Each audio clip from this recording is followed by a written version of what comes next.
The Chalcedon Foundation presents Exodus, Volume 2 of Commentaries on the Pentateuch, written by R.J. Rushdoony, narrated by Nathan F. Conkey.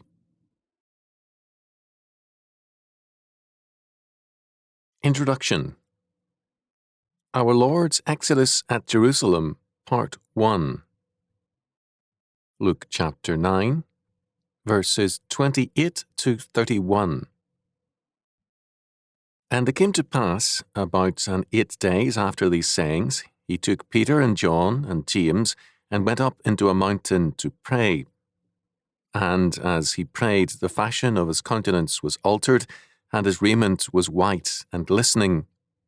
And behold, there talked with him 2 men, which were Moses and Elias, who appeared in glory, and spake of his decease which he should accomplish at Jerusalem.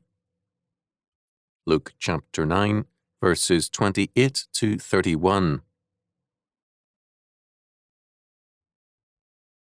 In any exegesis of the Christian faith and life, and of the death and resurrection of Christ, this is a key text.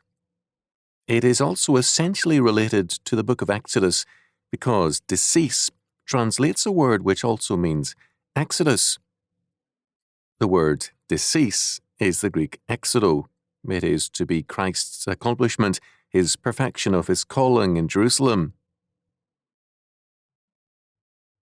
The historical exodus of Israel was from slavery to freedom, from Egypt towards the Promised Land. The historical exodus of Jesus Christ for his new humanity, the new human race he remakes or regenerates, is from sin and death into justice, dominion, and everlasting life. There is a remarkable fact, an irony in this incident. There is a transfiguration, a brief one limited to this mountain experience, but fading thereafter. Christ radiated with a light and a glory which were not of this world. The transfiguration brought together 3 key persons: Moses, Elijah, and Jesus Christ. As Schilder noted, Moses gave the law, Elias enforced it, he will fulfill it. By creating a new humanity through his atonement, Jesus Christ created a people who could obey God's law and bring about the rule of justice. Moses and Elijah talked with Jesus.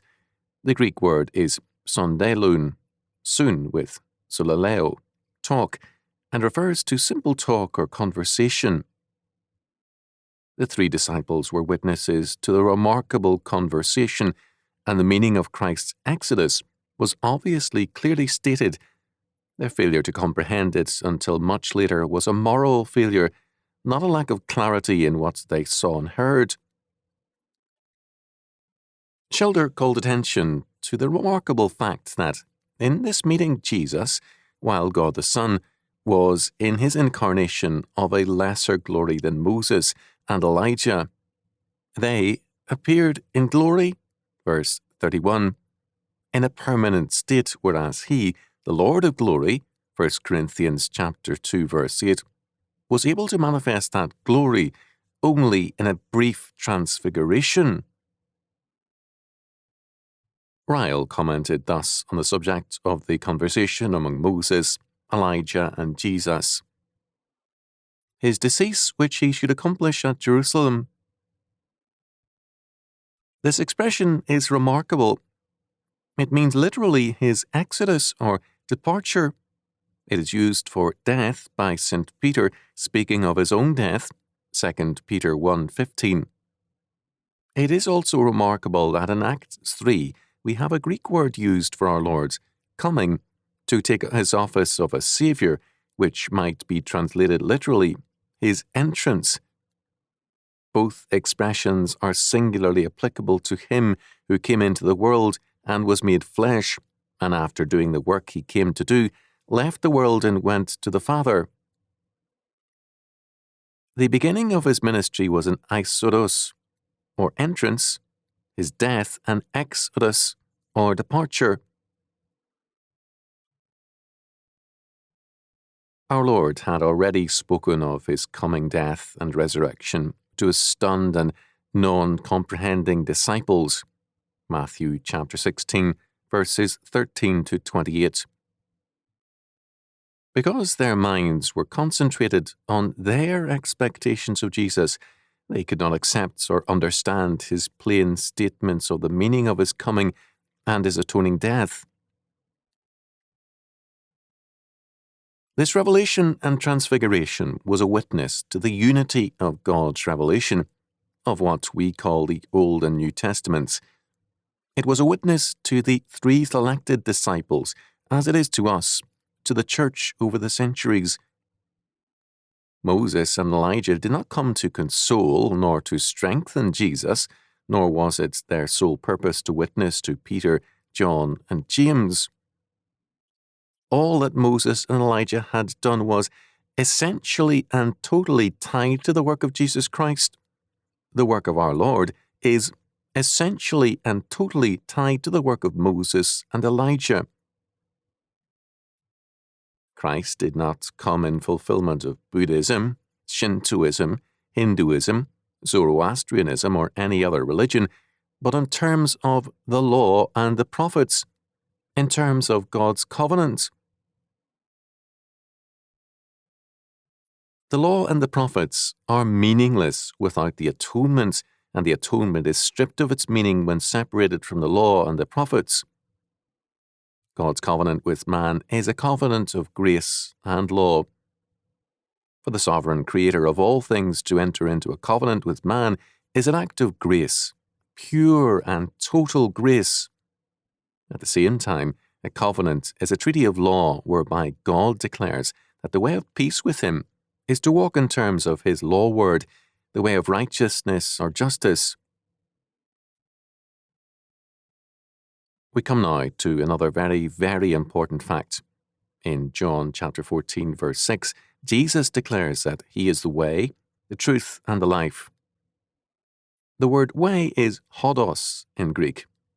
It is very closely related to the word exodus, which is literally ex hodos, and entrance or entering is eis hodos. In Jeremiah chapter 5, verse 4, and elsewhere, we have a reference to the law as the way of the Lord. In the Septuagint, it reads, hodon kairion. To walk in the way of the Lord means, in the Old Testament, to act according to the will of God revealed in commandments, statutes, and ordinances. 1 Kings chapter 2, verse 3, chapter 8, verse 58. God's law is called the way of the Lord, Jeremiah chapter 5, verse 4, for which the prophets have to struggle to see that it is observed. In Psalm 119, in the Septuagint, the way and the law are equated. The curious fact is that we are asked to believe that, after most of the Bible tells us that the way of the Lord is the way of the covenant of grace and law, suddenly with the New Testament, this meaning is dropped. This is an interpretation which is contrary to all common sense, as well as intelligent interpretation. We must thus conclude that Jesus, in declaring himself to be the way, means plainly that he is the incarnation of God's grace and justice. He is the way. The law is the expression of his being as God the Son, and his obedience as very man of very man. He is the covenant law incarnate, as well as the incarnation of covenant grace. He is God in the flesh. The presence of Moses and Elijah makes it clear that God's covenant is brought to its perfection in Jesus Christ, and both the law and the prophets are validated. At the same time, the covenant grace and mercy are realized in him and his atoning death. By his resurrection, he overthrows the power of sin and of death. His exodus in Jerusalem thus means that God's justice as judgment against sin is executed. His resurrection as part of his exodus means that the powers of sin and death are broken and a new creation begun, of which he is the first fruit. 1 Corinthians chapter 15, verse 20, and man is freed to walk in the way of the Lord. This way of the Lord means the freedom to exercise godly dominion and, by means of God's law, to bring about the rule of God's justice. This was the Exodus, the way which our Lord opened up for us at Jerusalem.